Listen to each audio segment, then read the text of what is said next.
One. Welcome to Unofficial Commentary by the Unqualified. I'm Adam. I'm Peter. Welcome to Sports Night. And, I know it's night now when we're recording this, but this is going to go on at noon tomorrow. So it'll probably be sports mid-afternoon or sports morning when they listen to this, depending on what part of the country you're in. Or instead of watching TV at night, sit in the dark, pop on a podcast. That's also an alternative. I actually listen to podcasts while I play PlayStation. Well, you know that because I used to do it when I was in Albany too. While I play PlayStation, I get to mute the volume and play the podcast.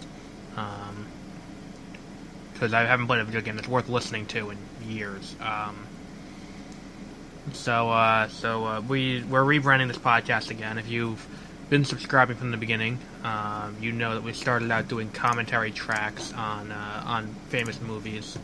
Let me actually take a look at our stats on this show so we can see how many people we might be carrying over into the new format. We had a few big episodes in terms of listenership.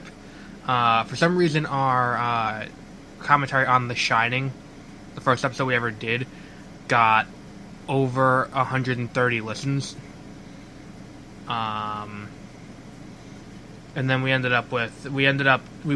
did 6 commentary tracks: The Shining, Jurassic World, Ex Machina, Donnie Darko, Clerks, Spaceballs, and then we're like, well, commentary tracks are hard to do, coordinating across 3 time zones, and even when we were doing it in the same room, it was hard to do because it's like you need to block off a good 2.5 hours of time to do it, and you can't do anything else during that time. So it was harder to do. So then we decided to do sports and politics because the title still fit because we're not qualified. Oh, you left? Hello? Yes. I brought the statistics, so I had you minimized, so I didn't know you left. My computer died. Oh, okay. So I was saying, if they listen to the show from the beginning, they know we did commentaries on movies first, and I told them that our Shining episode actually had over 130 listens. I'm surprised. Yes, our commentary was awful. After doing that, I have 1,000 times more respect for anyone that records the commentary track. Yeah, it is incredibly difficult to do. Way harder than I thought it was going to be. But our Spaceballs one was awful. Our Clerks one wasn't that good. I think Donnie Darko and Ex Machina were probably our best, and The Shining was definitely up there. Although about halfway through The Shining, when I got bored and started talking about toys on Amazon, if I remember correctly. That's part of the way through Shining, I think we both realized maybe this 3-hour-long movie with a lot of it was not a good starting point for this. Our Jurassic World one was the one we could hear the dinosaurs screaming because despite the TV being muted, you could still hear that. And then when we both moved out of Albany, we decided this is not a good idea to try and coordinate across 3 time zones and figure out how we're going to do this. So we switched over to doing sports and politics. Then something happened in November. November 11th. And it kind of put a damper on our political analysis for a little bit. So we kind of hiatused the show until the Super Bowl last year. And we did an episode about the Super Bowl. And I'm starting to think the reason why people did little rants now. What? Now we both just go on some mini rants during the regular show. So now I think the reason why no one listened to the Super Bowl episode is because when we put up that episode, I never changed the category that it falls into on Amazon or on Spreaker and thus on iTunes. So it was still coming up in the movie section. So if you went onto the podcast and you saw the podcast on any of the lists or anything, it always would come up under movies, and then you see the Super Bowl and you're like, what the fuck's going on here? So the category didn't match for SEO. So once we fix that, we'll get more listeners.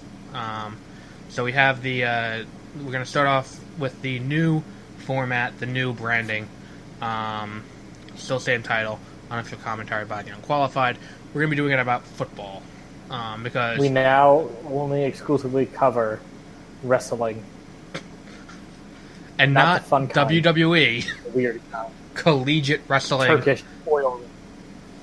Where Which they have to like stick their hands down each other's pants. I don't think we ever addressed this, by the way, on the podcast. Do you remember last year how I wanted to watch the Albany women in the NCAA tournament, and they weren't there. showing? Not last year, you weren't. You don't know. They didn't show the game on TV because on ESPN2, rather than showing the women's NCAA tournament, they were showing collegiate men's wrestling. Well, I guess. What asshole at ESPN thought you were going to get more viewers showing collegiate men's wrestling than the women's NCAA tournament? That is very true. But that's not what we're here to talk about. We're here to talk about the new football season. And we're going to start out with a very similar train of thought. What asshole thought it was a good idea to handle this Ezekiel Elliot situation the exact way it's being handled? Well, Roger Goodell. Well, yeah, it's a rhetorical question. I saw a really funny shirt, actually. It was, at first I got mad because it said All Lives Matter, and I was like, oh, cool. But then it was like, All Lives Matter, then underneath it said, except Roger Goodell. Fuck that guy. Well, yeah, Roger Goodell's an asshole. He just said he's going to be like football commissioner for another like 30 years or something. Like, he just announced that he'll be for like football commissioner forever. Well, here's the newest situation. If you're familiar with the NFL, you know what I'm assuming you are if you're listening to this podcast. The NFL has had a little bit of a rocky history when it comes to handling domestic abuse problems. Last year we had the Josh Brown incident from the New York Giants, who was so bad to his wife and kids they needed to be taken out by private security and put into a separate room because he was so bad at the Pro Bowl. And then he only got a 1-game suspension. Then there's the Ray Rice incident where they had video of him knocking out his girlfriend in an elevator, and they only gave him a 2-game suspension. Then to make up for all of that... Then they tried to hide the video. Yeah, they tried to hide the video. Then to make up for the Ray Rice incident, they wanted to reclaim some law and order, so they suspended Tom Brady for 4 games for his alleged involvement in deflating footballs. Whether or not you believe that actually happened, it's not what we're talking about here. It's also dumb, because even if it... Okay, I don't like the Patriots that much, but even if the amount that they were allegedly deflating them was pretty negligible, like under still 1 PSI. Yeah, they were still a good... I don't think it really would have made that much of a difference. Well, that's the thing. It's easy for us to say that, but if you're a football player, maybe you would tell the difference. But it's also fun if you think about the Patriots. Everything they've ever accomplished in their recent history is because the teams they're playing against choke and fuck up everything. It's not really because they're that good. Like the Falcons last year. That was tremendous.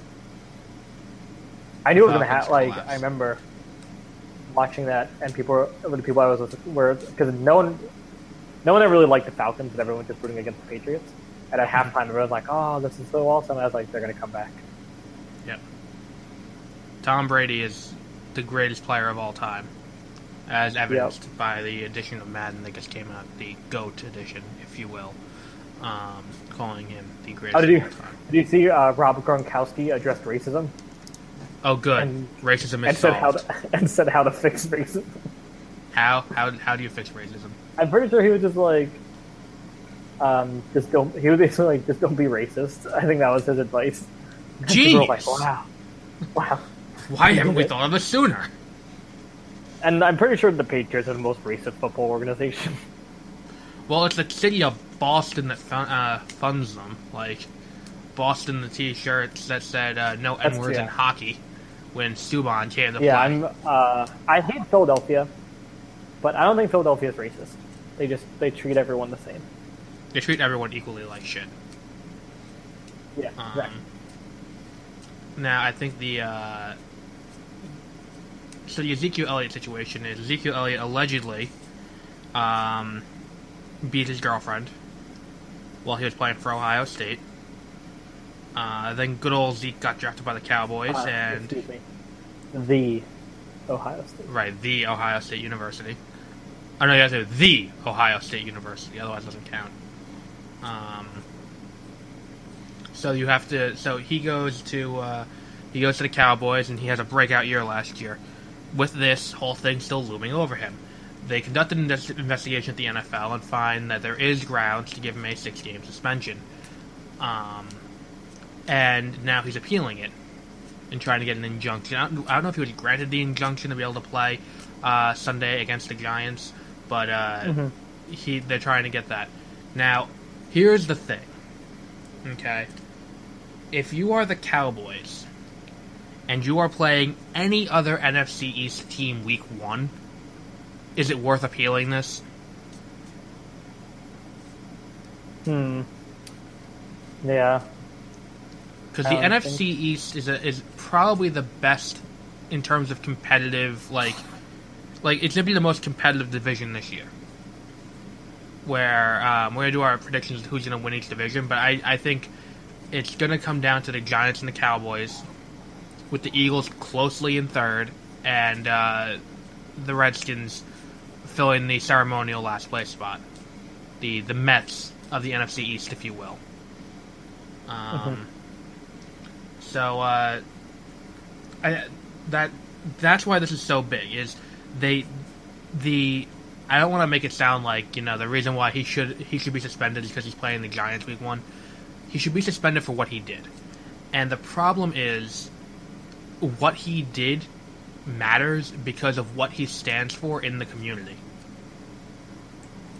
and he's a role model. Whether or not we want to accept that, he is a role model for young children everywhere.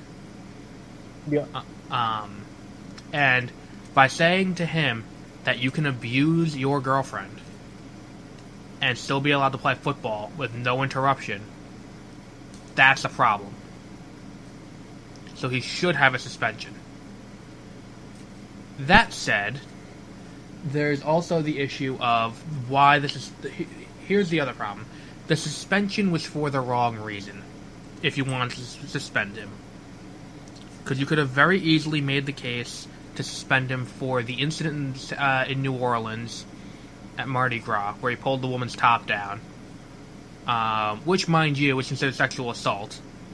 But that's the other, real quick, why the NFL sucks. Because apparently when the NFL suspends you for 1 game, that means you don't have to be charged for a crime.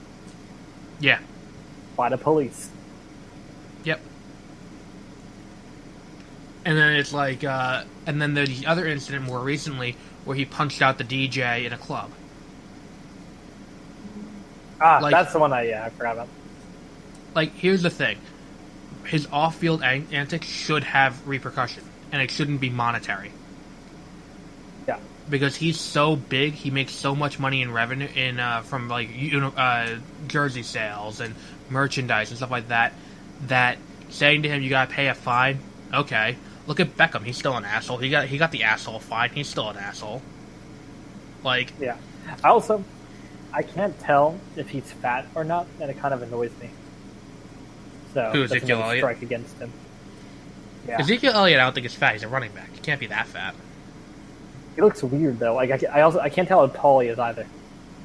See, that's problem number 1 with this whole thing. Problem number 2 is the Cowboys putting too much stock into Ezekiel Elliott because, as the Giants illustrated, I'm older than he is. Yeah.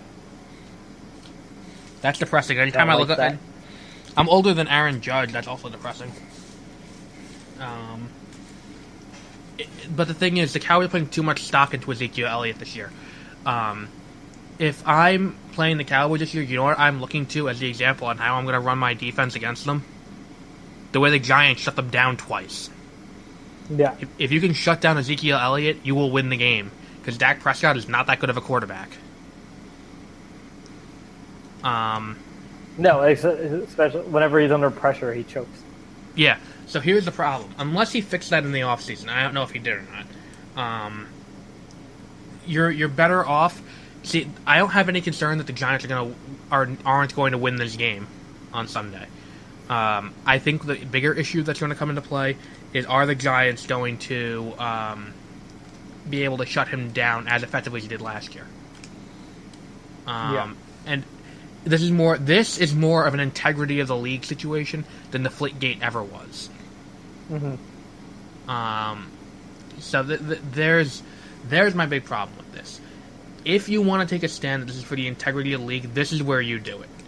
You say this 6-game suspension should be what it is. Because in the case of Brady v. Goodell, the decision was I do what I want in the favor of Goodell. Yeah. So, just end this discussion. It's also annoying that the Players Association is siding, like, trying to bring it to trial, like... Well, no, it's the same thing as with the unions. Again. It's the same thing as unions and anything. The union always going to side with the person in the union, no matter how egregious. I think the biggest problem with unions is how antagonistic they are against whatever they're representing. Because I'm a member of the United Auto Workers Union, of course.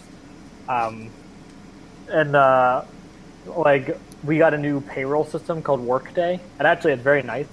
But there was a problem where a lot of people, when you, that includes all our health insurance information too. Mm-hmm. And when we all switched over, a lot of people, some of their dependents didn't get filed right. So then things weren't being covered how they should be. But the university addressed it, and they're like, "Oh, it's a new system. Sorry, we're working on it. Just like you have to file it differently, but don't worry, we're still going to cover all of you. Make sure you don't pay anything." And they were taking care of it. But in my union sent us all an email like, after spending millions on this new system, the university is once again taking advantage of the worker.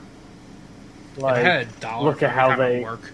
We got a new system and it didn't work from the beginning. Like, it always happened, and they were so like antagonistic in the email. Like, this is what happens when you get a new system. Like, calm down. Yeah, it always takes some time to get the bugs out. And whenever they send me an email, it ends with "in solidarity." That's what I sign it. It's like, calm down. Like, chill out. A lot of people didn't join it because they came to talk to us at our orientation for like going into grad school, and the first thing to do was kick out all the people that represent the university so they can talk to us one-on-one. And they're so like heavy-handed about it that most of the people didn't join because they were just so annoying. Like, just come in and be like, "Okay, that's what we do," but they were so like crazy. And then they refused to let us take any of the documents they brought with them in case because they thought we were like spies for the university. Yeah, well. And I was like, I really think you're. It's also the people that run it, because our part of it is the academic section of UAW, obviously. And the grad students that run that part are like the art and theater grad students, because they don't really have anything else going on with their work, so they have time to run a union. So they're a little bit over dramatic about everything. Yeah, that makes sense. But yeah, do you want to know something that you'll like Barstool Sports even more than when I text you funny things they do? All right, so the guy who runs Barstool Sports, Dave Portnoy. Did I tell you about this? No, I didn't. So he's a big Patriots fan because he's from Boston, right? And he despises. That's Barstool Sports is banned from NFL press events because Dave Portnoy hates Roger Goodell so much he's considered like a safety threat against Roger Goodell because he threatens his life constantly.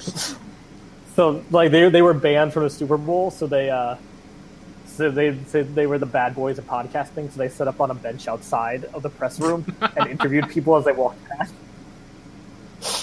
But so now, for the opening day at Patriots, Roger Goodell is going.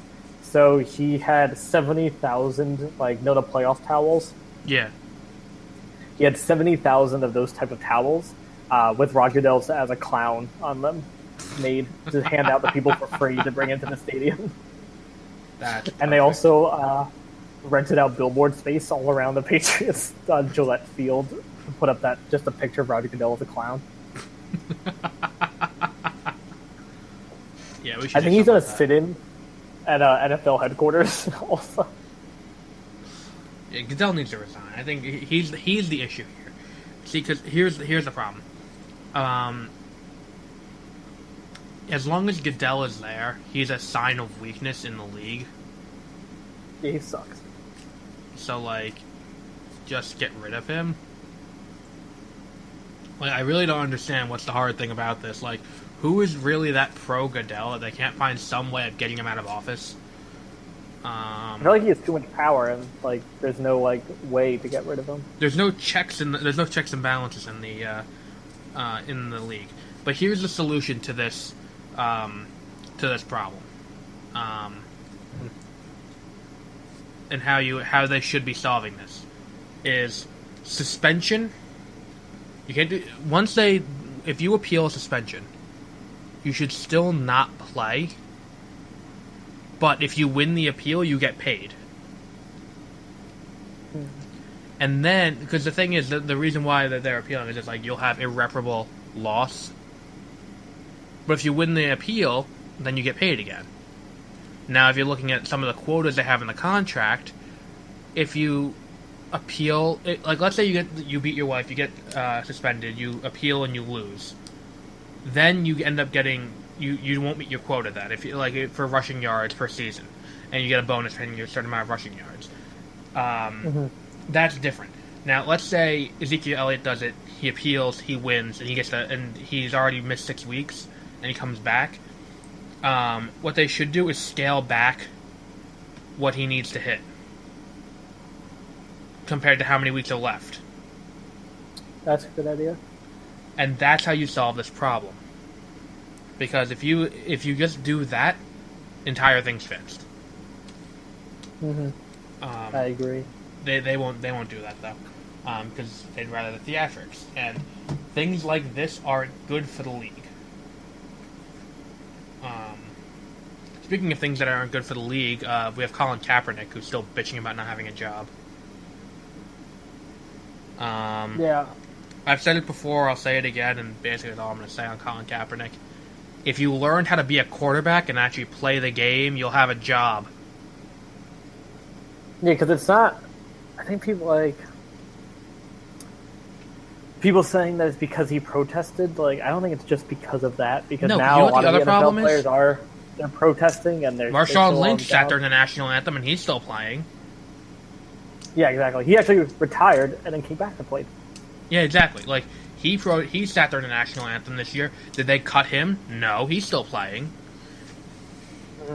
Like, here's the problem. You can't play, Kaepernick. You suck. If he could play, he'd be playing. Because he can't play, that's why he's not playing.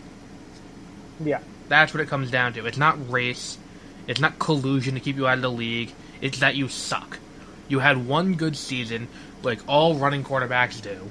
They have one good year, and then everyone realizes what your gimmick is, and you can't play anymore because everyone figures out how to shut you down.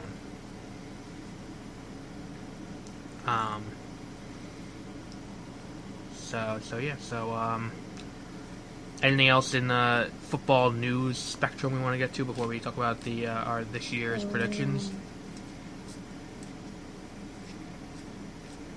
Let me bring up the ESPN website. Did you see Russell Wilson's weird picture with his pregnant wife? Sierra. Yeah, hold on. The woman he wouldn't fuck until he got married. Now she's already pregnant. No, I'm gonna send you the. Hold on. Brissett got traded to the Colts. It's the weirdest fucking picture. Like, I stared at it for probably 5 minutes because I didn't understand what was happening. Hold on.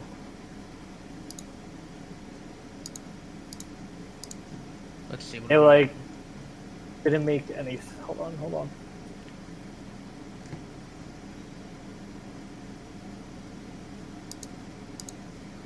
Now, well, he finds that. Let's just go over to preseason. That the preseason standings that really don't matter. For the American League East, the AFC East, the Jets were in first, tied with the Dolphins at 2-2. The Bills and the Patriots tied in second with 1-3 each. In the AFC North, the Ravens were 4-0, tied with the Browns for first place with also 4-0. Those are the only 4 wins the Browns are anticipated to get this season. Then the Steelers were 3-1, and the Bengals were 1-3. The AFC South, the Indianapolis Colts and the Jacksonville Jaguars have tied 2-2 for first place. The Texans are they're in third, pending one final game that needs to be played. And then the Titans are in last place at 1-3. The AFC West, the Broncos are number 1 at 4-0. They just recently reacquired quarterback Osweiler, who was recently cut by the Browns. 2-2 in second place with the Kansas City Chiefs. the Chargers at 1-3, and the Raiders at 0-4. Going over to the NFC. The NFC East, the Cowboys finished in first, 3-1, with the Redskins, the Giants, and the Eagles all finishing 2-2 to tie for second place. The NFC North had the Packers in first at 3-1, the Bears, the Vikings, and the Lions all tied at 2-2 for second place. The NFC South, the Panthers and the Saints tied for first with 2-2. The Buccaneers 1-3, and the Falcons 0-4. And if you go down to the NFC West, the Cardinals somehow played 5 games, but that didn't stop them from getting last place. The Seahawks were 4-0 in first. The 49ers and the Rams tied for second at 2-2, and the Cardinals came up in last place with 2-3. The worst team in the league in the postseason was the Oakland Raiders. So yeah. Click on the link. Oh, I didn't even see you sent it. There it is. This isn't gonna give me a virus. It's NigeriaShowbiz.com. I just Googled it, and I was on Google. It's from Google Images. I don't see anything close to that. I see Two-Face Tubaba tells everyone to meet him up online by 3 p.m. for an important message and protest things from January 31st, 2017. I don't know what the fuck you're trying to send me. That's the link I got. Hold on. I tried to just copy. Here, why don't I just do this? Maybe I just did. Russell Wilson baby picture. No, baby. Future. Type in Russell Wilson pregnant picture. Since he's a real person and not a Sonic character, we won't get some weird male pregnancy pictures. It's a picture of it's his wife holding the current child. Everyone's naked. Oh, I see it. Seattle Times. Yeah, that makes sense. And then he's kneeling behind her with his hands around her stomach. It's very slowly. I hate these Twitter embeds because they make everything harder to, do. What the fuck? Yeah, exactly. What the fuck? I'm confused. So that's Russell The first time I saw him. Yeah, isn't it crazy? Like it doesn't. But why can't they just wear clothes and do something like this? The one you're watching, can you see his wife or the child's heads? Yes. Okay, the first time I saw it, their heads weren't there, so it was just like 3 bodies and hands, and I stared at it for 5 minutes because I couldn't figure out where different bodies began and ended, or what part of body I was even looking at. It was so confusing. Oh my god. So let's go through our picks for who we think's gonna win each division, and who we think's gonna win the wild card. All right, so are we ready? Yes. So let's start out with an easy one. Now, here's another thing. Let's try not to let personal vendettas against teams cloud our judgment, or our personal biases. So, say you think the Giants are going to come in second and get the wild card, and the Cowboys are coming first. Say that. Don't just say the Giants because you're a Giants fan. Let's have some credibility. Okay. AFC East. We have the Jets, the Dolphins, the Bills, and the Patriots. Yeah, that's probably the easiest one. It's going to be the Patriots. Patriots will get first in that one. The Jets are I think they're rated to win 4 games this season. That's a high estimate from I've heard them estimated to go 0-16 or 1-15. I hope they go 1-16. That'd be really funny. Yeah. The AFC North. The Ravens, the Browns, the Steelers, and the Bengals. Steelers, I think. I think there's a chance the Bengals win it because Andy Dalton has a lot to prove. Maybe the Browns are going to bounce back. I think the Bengals are actually going to win the division because of how much Andy Dalton has to prove. Now he's got weapons that you can actually throw to. Stomping ground. So over in Cincinnati, I'm thinking they're going to win the AFC North. AFC South, the Colts, the Jaguars, the Texans, and the Titans. Do you think the AFC South is the worst division? I think so, because Andrew Luck is hurt. He's out for the year. And they weren't even that good with Andrew Luck. Right. I guess the Texans. Yeah, maybe the Texans. To the J.J. Watt. I don't think, because the thing is, I don't think the Jaguars have made any big offseason moves to be able to put themselves ahead. Blake Bortles is a fine quarterback, but I don't think he's enough to carry a team. The Colts are on a backup quarterback. No, he's good for fantasy. He's great for fantasy because other teams just let him run he's very the good. fantasy score. He's actually. I just read a story about him. He's if you only look at fourth quarter or like the last 5 minutes of the fourth quarter, he's like the best quarterback like ever. But he does so poorly in the entire rest of the game. Like the rest of the game, it doesn't matter. That's why he's probably good at fantasy because he does so well at the end. Yeah. Because it doesn't matter if he wins. Right, exactly. As long as he gets points, who cares? Yeah. So then we have the AFC West, the Broncos, the Chiefs, the Chargers, and the Raiders. Who do you think is going to win? I'm going to go with the Raiders. Yeah, I think there's no chance the Raiders don't win this. I thought the Raiders moved to LA. No, you're thinking of the Chargers. Oh, okay. I thought they were both moving. The Chargers are in LA and the Rams are in LA. That's it. Okay. I think the Raiders are because now they have Marshawn Lynch. I feel like they've been building. Well, not only that, Carr is back. Mm-hmm. And Carr was the thing that held the team together. As we saw when Carr gets hurt, team falls apart. Carr is here. They're gonna go to the. They're gonna get the division. They're also the bad boys of football. Why? If you look at penalties, like they're the worst in penalties. Given, I think they're in first place by like a mile. It's like by over 300 or 400 penalties. Nice. Now the NFC East. This is the closest division I think out of all of them, because every team here has the possibility to win the division, except for maybe the Redskins. The Cowboys, the Redskins, the Giants, and the Eagles are the teams here. I do. I agree with that. I think there's even a chance the Eagles could pull it out of their ass this year and possibly win the division. But is it to be? Couldn't you say that about the AFC South also, just because they're all so bad? I mean, in terms of quality, it's the best division because they're also all good. Wasn't AFC South a few seasons ago where every single team was? No, that was the NFC South. NFC, okay. That was the NFC South. I think, I know I said before, let's just not pick the Giants just because we're Giants fans, but I do think the Giants are going to end up winning this. Because they've had a few rebuilding years. Did you the West Coast offense? Did you see the Jets game, the Giants-Jets game? I saw the score updates where they were up by like 30 points and then lost almost all of it. Do you know what's horrifying to think about with that game? What?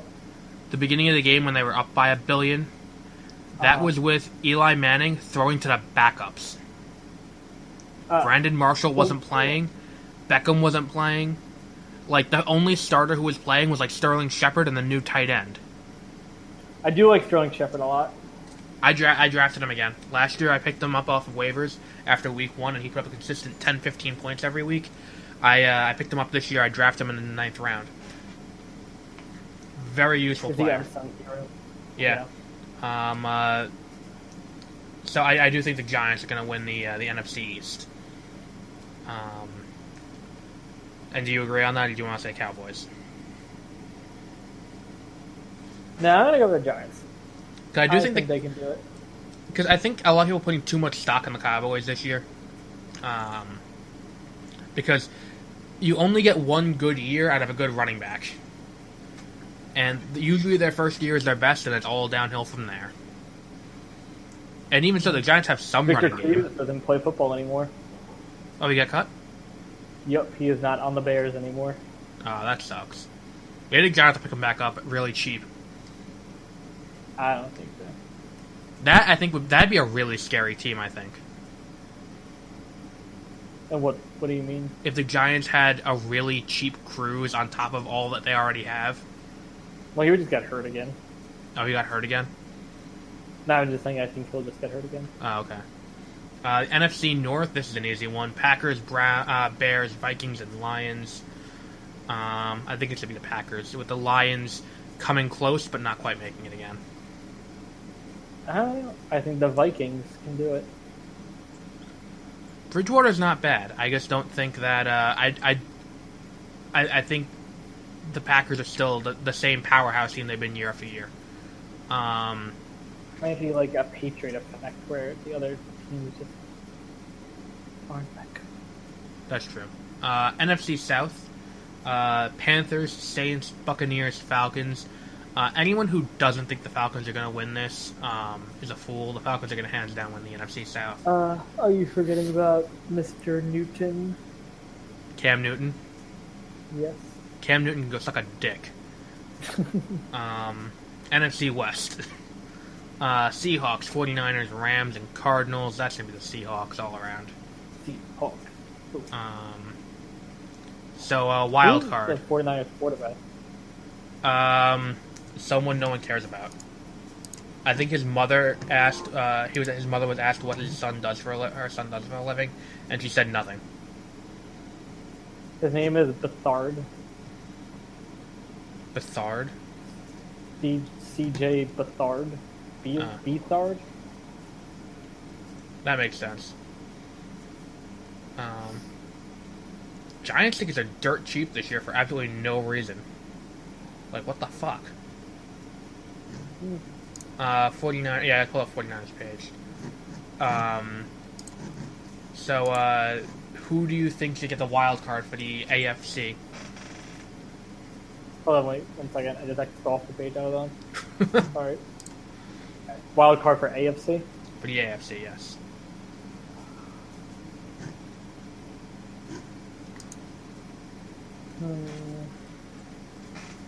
I have a controversial pick for this. I'm picking. You can go first. I'm gonna think about it. I think the first choice is going to be hands down the Steelers. In my scenario, where the Bengals take first in the AFC North, the Steelers are going to take second place unless of an injury by Roethlisberger. If Roethlisberger stays healthy, they take second place just because of Le'Veon Bell. Because even last year when he was hurt, they still made it pretty far. Regardless, I think the second wildcard spot is going to go to the Bills. Wow, that is an interesting decision. Yep. I think it's going to be the Ravens. And my other choice, I'm going to go with the Broncos. I thought the Broncos at first. I think the problem with the Broncos for me is that they don't have Debo. No, the problem with the Broncos for me is that they just re-signed Osweiler, which tells me they don't have faith in their current quarterback. Plus, they don't have good running. Maybe. And for the NFC, who are your wild card teams?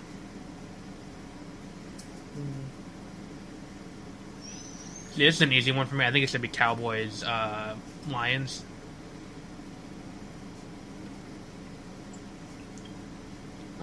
I think it's going to be the Packers.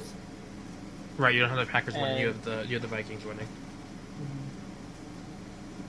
And the Saints. Really? Yeah. You think that in the year 2017, we're going to have two teams come out of the NFC South to make a playoff run?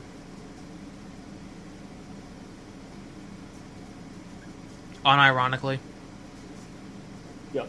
Okay. I thought you meant for a second I thought I chose two wild cards from the NFC South, and I was like, no. But no, I think they can do it. That's 3 out of the 4 teams are in the playoff. And that actually almost happened in the NFC. Yes, that did almost happen last year. Do you have an estimate as a pick as to who the 2 buys are going to be from each division, or do you not want to make those picks? You don't want to be that bold. No, I don't think so. I'll make mine. Are we doing? Okay, what are you? You know, the two buys are always the two teams with the best record in each division. I think the American League buys are going to go to the AFC buy. The American League is baseball. The AFC buys are going to go to the Patriots and the Raiders. The NFC buys are going to go to the Packers and the Falcons. With the Giants matched up against the Lions week 1 of the playoffs, and the Seahawks paired off against the who was the other one I picked? The Cowboys. That'd be an interesting. I think that'd be an interesting first week.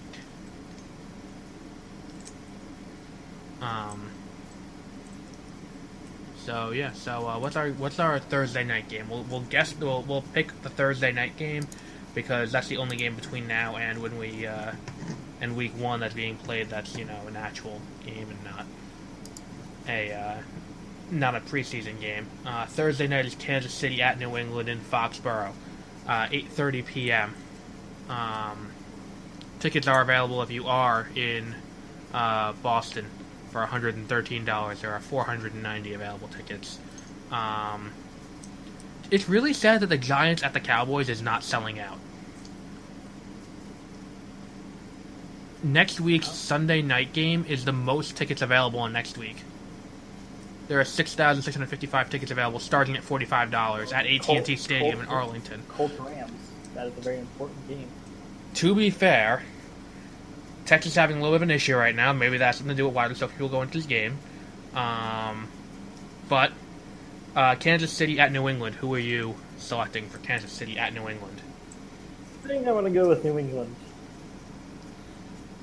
Yeah, I'm going to go with New England too, but let's look at the spread. See if we can... Do you want to do that? See if you can beat the spread? Alright, the spread is New England -9. So for those of you who don't know how the spread works, the spread is how Vegas makes bet gambling more interesting. What they do is they take the team that they think is going to win the game. Because in a matchup like this, there's no real gamble. Everyone's going to pick the Patriots, and everyone who picks the Patriots is going to end up winning money. So what they do is they add a spread to the game. Now, the Patriots, it's the game's final score, Patriots -9. So the Patriots have to score. If the Patriots score 9 fewer points than they actually do and still win the game, then you would win the bet. So the Patriots' final score -9. Do they still beat the Kansas City Chiefs? Yeah, I think so.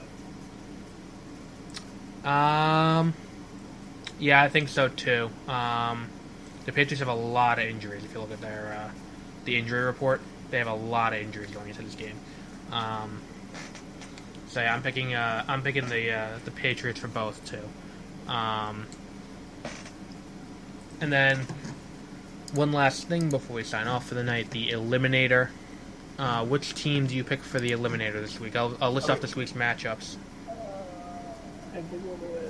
I just got that email. I forgot. I haven't set it up yet either. I'm going to set up a page where if you listen to the show, you can join in and play along with us. Pigs can pick them and eliminate. We're not going to do it with the spread. We're going to do it without the spread.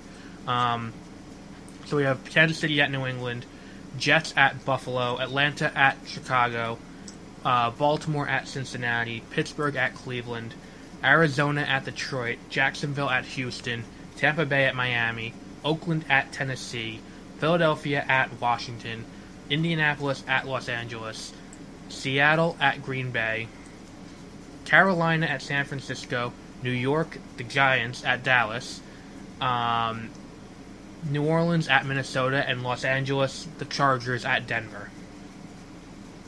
I'm choosing the Raiders. You're picking the Raiders this early? Yes. I would go with... I'm going to go with the Broncos for this one. The Broncos over the Chargers on 9/11.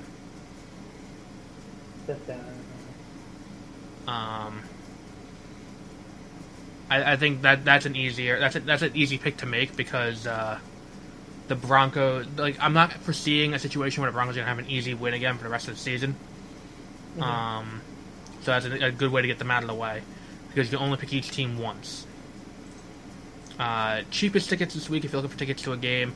If you're in Cincinnati, you can go to Baltimore at Cincinnati for $26.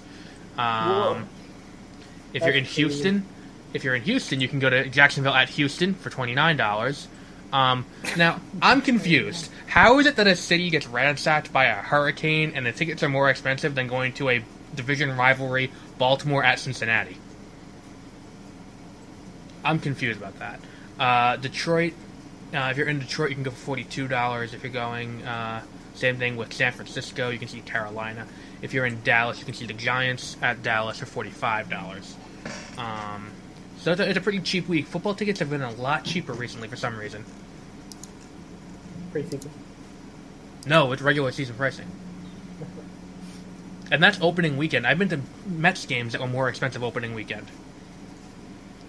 Do you know how much Giants tickets are week 2, Monday night? $3,000. $27 a seat. Detroit at Giants, $27 a seat. That's insane, and that's where we'll sign off for this week. We'll be back next week with our Week 1 full predictions, our thoughts on Thursday night's game, and how we think what else we think is going to happen this season, if we think that anything else major is going to happen. We'll be back with that next week, Sunday morning at noon Eastern Time.